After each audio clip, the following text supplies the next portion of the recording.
Gang, gang, gang, gang, gang. Take abundance from abundance and abundance will remain.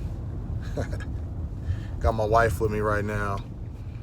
We're riding, we're on our way out to dinner. I wanted to get back with everybody and do a deep dive on the entrepreneurship tax hack, along with how to become an agent for your local auto dealer so you can flip cars like the truck I had on my last video, which the truck turned out good. I got the engine cleaned up.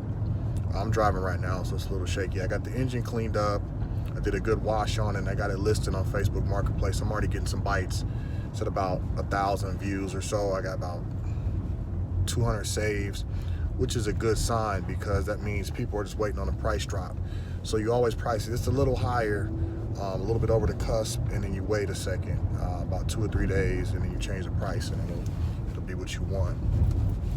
I'm gonna take a quick detour over here. My wife wants to look at a plot of land that she stumbled upon with a good price here in our area. So we're gonna, let me park up here. Actually, yeah, park right here. I'm gonna take a look and see if we can, if it has the potential to build. You wanna take him out too? Sure. So, in the meantime, what you wanna do is use the same strategy that I discussed briefly before, right around your area, your local metropolitan, small town, wherever you are, and 9 times out of 10, there's gonna be a mom and pop shop that you can go talk to about, doing some business with them. Make sure your money's right. Typically, you want to keep about $500 to $1,000 to initiate and negotiate the deal, because that's what they're going to want to take. You go talk to them and you say, listen, I want to be an agent for your company, okay? And I want to be able to sell cars, under your dealer's license. 7 times out of 10, they're going to say, yeah, you get the dealer's license, and now you're able to go to the auctions. You're able to buy cars online, from dealers' auctions, so on and so forth. You'll be able to make it happen, Captain. Hey, Noah, you like this? You like this property? I'm gonna go back into another deep dive on that. But right now, I'm gonna take a look at this. This is what my wife wants to buy right here. She's looking some stuff up right now on it. Let's take a walk and see what. Looks like it's an old trail. So all this would need to be cleared out. We would have to get rid of this shrubbery in order to put a house on it. I think the acreage is gonna stop maybe about right here at this piece of lumber. So right here to the trail and back. Could be a decent opportunity. I mean, who knows? We're an entrepreneurial family, so we try to make it happen. Cars, real estate, clothes, whatever whatever we can do to make it happen. Hey, be careful, man.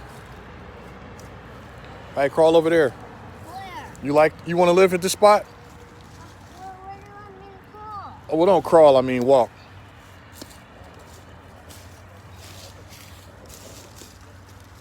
You like this? Huh, maybe not. It's nice. Oh, yeah, I'm slipping and falling. Looking like the president when he fell up the stairs just today. But, no, so yeah, back to the car lot situation. So they're looking at this. Might be an opportunity. It's not a bad piece. This property right here, this piece of land rather, is $7,000, which is a good deal. You can't beat something like that. I mean, that's almost something you got to jump on, even if you're not able to build on it. So back to the cars. Once you make that connection and you have your cash in hand, you talk to the shop owner, they let you on, now you're in business, okay? And, some of my buddies make fun of me because it's, man, you in the jalopy game. You go get fixer-uppers. Hey, but honestly, at this point in time in America, look, we're in a pandemic, right? And people need to get from point A to point B. And everyone doesn't have the budget to go to a dealership and get a vehicle that's $20,000, $30,000. Let's just be realistic. That $1,500 car market, mark my words, that $1,500 car market is a market for a lot of people. Everyday people, man. You know how many times I'm asked, hey man, I need a car. I need a car, I need something fast. Hey, what's your budget? Man, I got $600. Some people may chuckle, but hey, I'll tell you what. I bought a Jeep Grand Cherokee. No lie, honest to goodness. I bought a Jeep Grand Cherokee. It was like a 1998. I bought it for $250 from CarMax auction, all right? I sold that Jeep for $2,500. It can happen.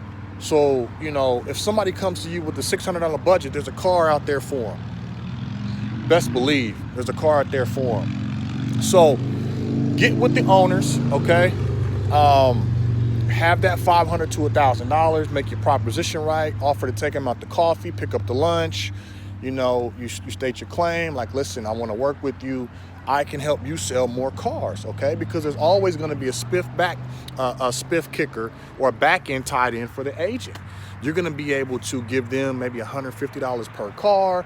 They're going to be able to put some money up. They're going to do more volume. Just help drive business. Somebody may come to the lot and, not like the car you have, but they may buy another car from the owner. So everybody wins in that deal. That's the key to business. All right. You have to do deals where multiple people win. It can't be a one-sided deal where you win and I'm getting screwed, or I'm getting screwed, you win. It's like, nah, do a deal that's valuable for both parties or multiple parties. Hell, do a joint venture. Right now, I got a truck in the hopper with a buddy of mine. It was a short bed Silverado, 1500, with the Vortec, big block. And we did a co-deal on it because it's like, look, we picked it up for, I don't know, $7,000, sold it for 85. Quick flip, quick deal. Now, if I was stingy and say, I want to do this by myself, I could have put up the money and did it. But hey, why not do it with a friend? Get somebody somebody that may have the cash, you don't have the cash, but you could bring the opportunity for everybody to eat. Equal, do joint ventures, stuff like that, man. And that's being an entrepreneur, a businessman in general, or a businesswoman, whoever's out there watching. You got to be open-minded. You have to want to do and help other people in order for your dreams to come true. I'm zooming back to this land my family's looking at here. It's on a nice walking trail. This is my only concern. The walking trail is right here, and my spot would be right here. But this is a very, very nice side of town. It's a highly, highly, highly sought after neighborhood to live in. So who knows, man? Like I said, $7K, can't beat it. Maybe I flip a couple cars and buy this. Who knows? But you got to keep something going. Afternoon. You got to keep something going. Got to keep some cars in the hopper. Look at them, they're racing. I would race, but I got my nice kicks on today, man. I'm out on the trail. I don't want to get them all dirty. We're going to dinner tonight. Family dinner night. Local spot. Italian restaurant. I'm going to have some spaghetti, some good wine. Just kick back. It's been a long week. It's been a long week, but a successful week. No complaints. No complaints at all. Everybody's healthy, happy. That's it. We made some profits this week. We didn't make money. We made profits. And there's a big difference. I'll check in with you all at some point. Maybe tomorrow morning. I got to go and take a look at another auction car. I'll do a deep dive on that and let you all in. But I wanted to get back with you on this beautiful Friday. I will that you are all happy, healthy, and abundant in nature and mind and spirit, because I am. And, what you do to or for someone, you essentially do, to yourself, because we're all interconnected. We're all tied into a synergy, in this atmosphere, in this universe. We're all one. So With that said, I'm gonna catch back up with you guys sooner than later. Now, you know what? I'm gonna stay on with you.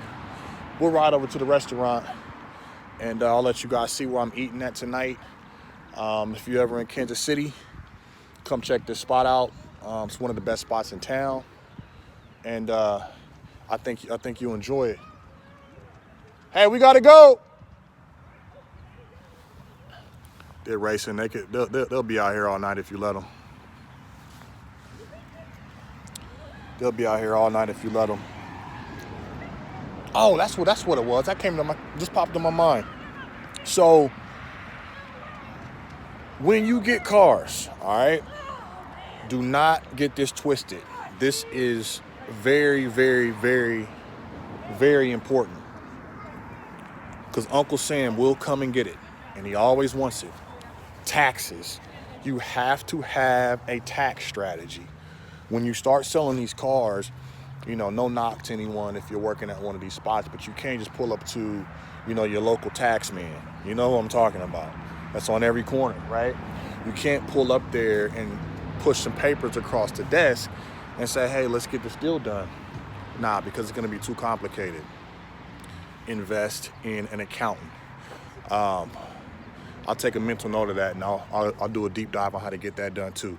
Invest in an accountant and make sure you have some sort of shelter set up for yourself. EIN, tax ID number with the LLC. That way, when the owner for the car lot writes up your 1099, because you won't get a W-2, you'll get a 1099 because you're independent sales.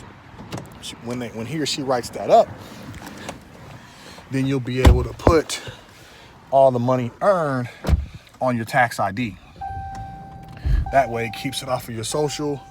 It's a little bit more organized, and you can find some write-offs for your business. That's what I would recommend. I can get my seatbelt on here. Give me 1 sec. That's what I would recommend doing. It's very important. You don't want to miss that step. I've seen some guys get in a lot of trouble by not having this done. So I would definitely get that knocked out. And I'll tell you one thing. There's a difference between a good accountant and a great accountant. You always want a great accountant. Ask somebody that next time you talk to someone about accounting and, you know, business ventures and things of that nature. Say, hey, is your accountant good or great? Because if they tell you he's great or she's great, ask for the number, get a business card. You want to do business with them, because that's someone who knows the tax code. They spend time in it. All right. They know when things change. They can help you with strategy, help you untie some knots, give you some new information, things you may not know. They'll teach you, and that's another thing too, is teaching. A lot of agents, or accountants rather, you give them your paperwork, they do the do, and they send you an email, hey, everything's done. A great accountant will pull you behind the scenes. Hey, this is what we're doing. What do you think about it? I want you to kind of know so you can give me your insight, and we can continue to, you know, work on this breathing document. You know, it could be something that's living. We can make changes, touch and agree. Everything's got to make sense. So the more you can work together, the better. That's the difference between a good and a great accountant. Good accountant will just do something, man. You know, you may get it done, you may get a good return, but they're just doing something. You'll never know. They got a cone up. We'll go around back. Going over here. Like I said, we're out to eat on a Friday night. We had a good week, long week. We're gonna go to one of the best Italian spots in the city. Get some food, get some wine, hang out, talk about the day, and we'll go from there. I'm trying to find a park. Should be. You think we could park over here? Yeah. Oh, it's all full. Usually somebody. Oh, here's one right here. Got a park on a Friday night. The right spot. Boom. Reservation at 7. We're on time.